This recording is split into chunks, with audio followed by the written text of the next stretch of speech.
Okay, next up is Dylan Thompson, and if you will have a question, please raise your hand. We'll get started.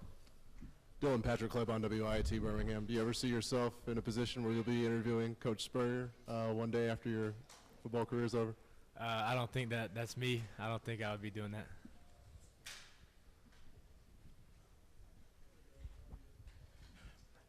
Dylan, what was your reaction when you heard that Stephen Garcia was now a member of the media? And also, are you feeling any added pressure now that you're the starter?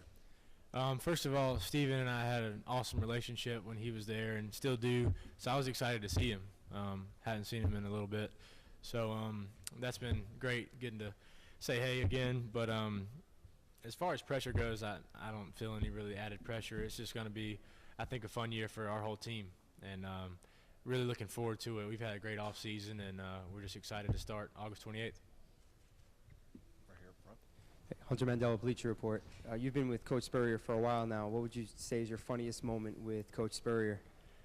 I would have to think a long time, but probably just a collection of all different types of moments, him picking on guys on the team, from me to everyone. So I don't know an exact moment, but just he's always having fun with us and cutting up in meeting rooms. Mike Kucharski, Spurs and Feathers. Dylan, what's the confidence level you've got behind your experienced offensive line? How much does that make you feel good knowing you got those guys in front of you? Yeah, it's an awesome feeling. It's like a huge blanket in front of me. But those guys, they work so hard, and I think we've got a few of them that have a good chance to play at the next level. And get drafted high, but they're not satisfied. You know, you go in every day for extra work, and they're in there just busting their butt and working hard. And it's just really cool to see that those guys in front of you are just grinding, you know, and that's really comforting. Dylan, Steve Nissom, WEAR, Pensacola. A lot's been talked about having to play quarterback under Spurrier, how great it is, and also how tough it is. What's it like playing quarterback under him? I think the first thing is if you have a great work ethic, he'll like you and supports you fully, and that's always been the case. I feel like with our relationship, he's been great for me, and he's going to demand perfection. And you know, you come in and feel like you have a pretty good game, and he's still going to rip you for different stuff. But that's how he coaches, and you just got to know that it's coming and it's making you better. So I've loved every minute of it. Jeff Shear, WSFA Montgomery. Following up on that, did you have thick skin coming out of high school, or you know, playing for Spurrier, you have to develop that pretty quickly? Yeah. Fortunately, you know, the way I was raised, it was always just kind of that way, you know, hard work, and you're going to have to deal with this people coming at you with different stuff, trying to test you, you know, mentally. But with him, it's been kind of a learning process, because I think he's different in the way he comes at you with the way he coaches. And it has been a learning process, but it's developed me, I think, and made me a stronger person. Dylan, along those lines, you're in the unique position of basically – the coach has said you're the guy. Usually he's talking about two quarterbacks going into the year. Does that come with a certain amount of pressure all to itself, because it's so unique for him during his career just to pick one guy going in? I think so. It's good to see you too, by the way. But I think it is unique. Last year, this time, obviously I wasn't here, but it was kind of a wait and see approach, I feel like. But it does feel good. But I think what for me feels better is knowing that when I get the ball, I can either hand it off to a Mike Davis, Brandon Wilds, guy like that, or throw it to, you know, Shaq Rowland, Demir Bird, Nick Jones, Pharaoh Cooper. Then you got Buster and Drell at tight end. I think we just got a good unit. So that's more, I guess, comforting than the actual title. Dylan, Jeff Spiegel, WBMA Birmingham. It seems like everybody's got a Steve Spurrier impression. Do you have one? There are about 100 too many cameras in here for me to do that right now. So I think I'm on a pretty good spot right now with him, so I'm going to try to keep it that way. Okay, and then really quick, okay. You talked about how it's not going to be that much pressure. Mm-hmm. Is that because you've come through in pressure situations as a backup role?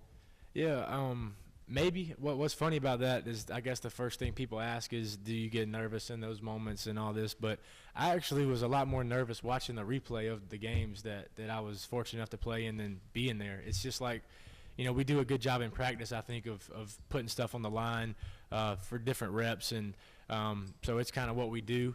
But no real added pressure, I don't believe, with that.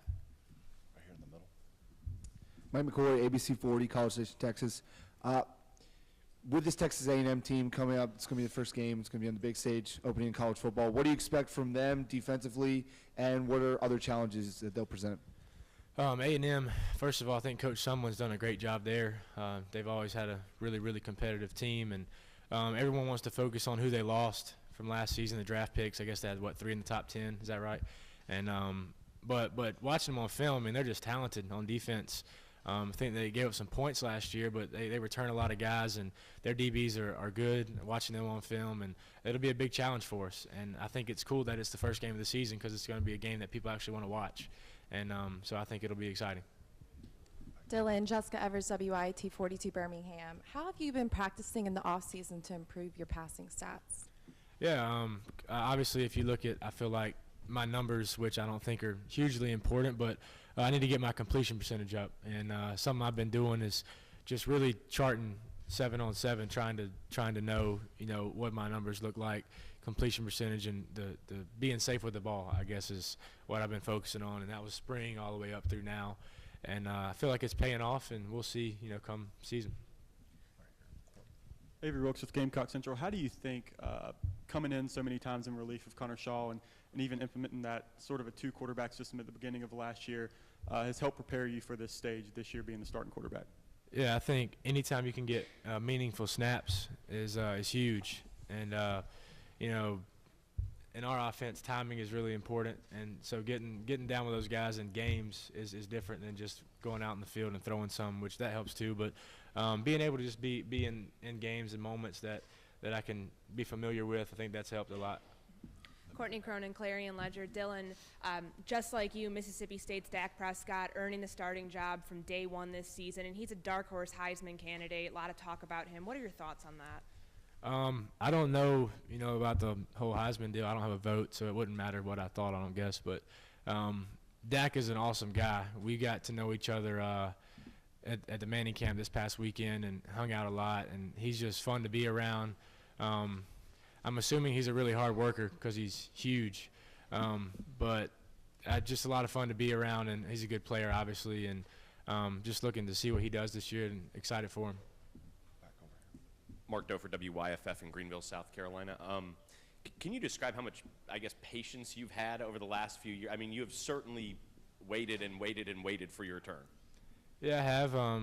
It's been a journey, but I've learned a lot through the process and everything, and it's been a fun ride though, and just the relationships I have with guys on the team and on the staff and around Columbia has been great, and I think it's going to pay off though. I think the process is what makes people, and that's in you guys' profession and in football, whatever, and I've just enjoyed the process and just excited to see what this year looks like. Dave Keelan, Fox 61 Chattanooga. Dylan, you guys have a rough schedule in the SEC, but just kind of talk about the Clemson rivalry and especially what it's like to play in Death Valley. Death Valley's a fun place. I've probably, maybe people might not know this, I've probably now been in Williams-Brice more than I have Death Valley. This is my 5th year because my sister went to school there at Clemson, and so I was there, almost every weekend seeing her, and it'd be football games. So I've been there a lot, and they have a great program, though. They're a good team, and it's always a challenge playing them.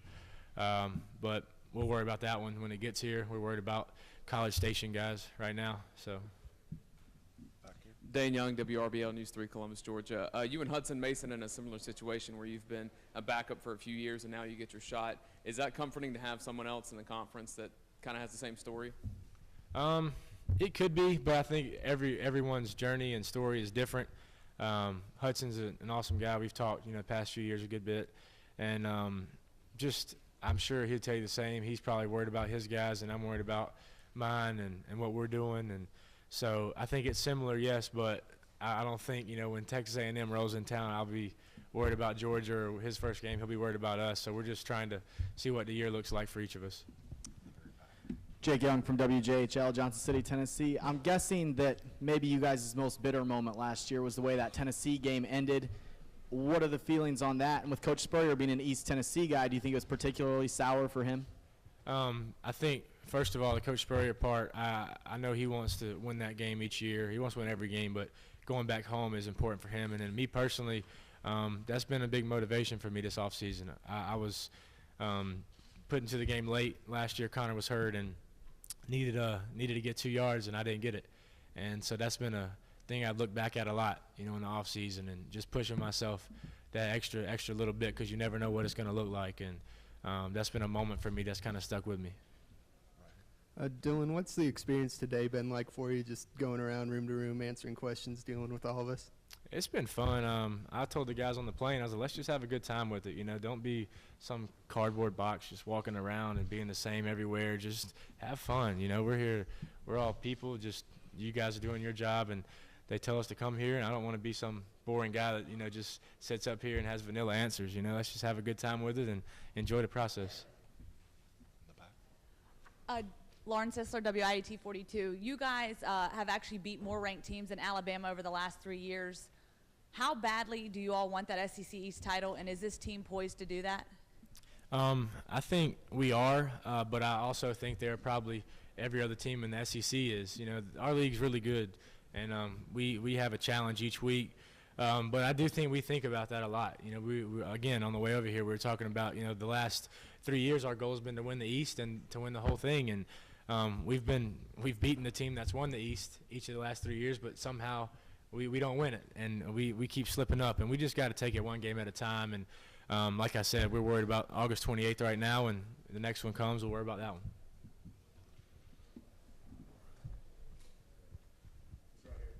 Dylan. Brian Holland, WBRZ in Baton Rouge. I guess just after last offseason and so much talk about Jadeveon Clowney and the focus on the individual, is it kind of nice to have people talking more about the team than just one guy? Yeah, I was joking with some guys. JD, he's a great dude, and I think last year when he came, there was probably 1,000 people waiting on him. I think I had 3, so it was a little different. But no, it is good. But he wasn't a distraction for us. I don't think it was. I mean, after 10 times seeing the same thing on TV, you kind of just roll with it and move on. But this year's team is different. We got a lot of guys that are working hard and putting in time, so we're excited about it. Hey, Dylan, Jacques Doucet, WAFB TV in Baton Rouge. Besides Columbia, South Carolina, of course, what's the loudest venue you've played in the SEC? I think you're there at LSU. We were there at night, so that's a loud stadium. But there's a lot of just different noise. Like Mississippi State has the cowbells, I guess, and that's really cool. And different places, though. I mean, everywhere's going to be loud in the SEC, I feel like. So it's fun, though. That's the fun games, the road games. So. But LSU is probably the loudest I've been in. What's the biggest adjustment for a quarterback with crowd noise when you have to get in those venues and play? Really, a lot of us talking about it this weekend at the camp. You don't think about it so much. It's like, you're focused on your signals and getting the play in and all that. You don't have enough time to kind of think. Maybe when you're off the field you do, but, I mean, it's just like you're doing your job and you're rolling. Dylan, your first year starter at quarterback, but you have experience in big games, winning big games. You've got 4 good running backs behind you, some experienced receivers, probably the deepest offensive line Coach Spurrier's had. Potentially, could this be the best offensive unit he's had at South Carolina?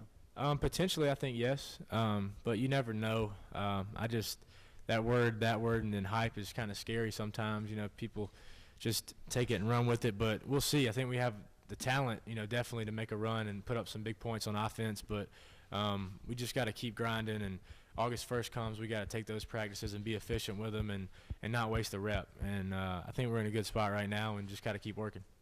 Okay. Thank you, Dylan. Thank you guys so much.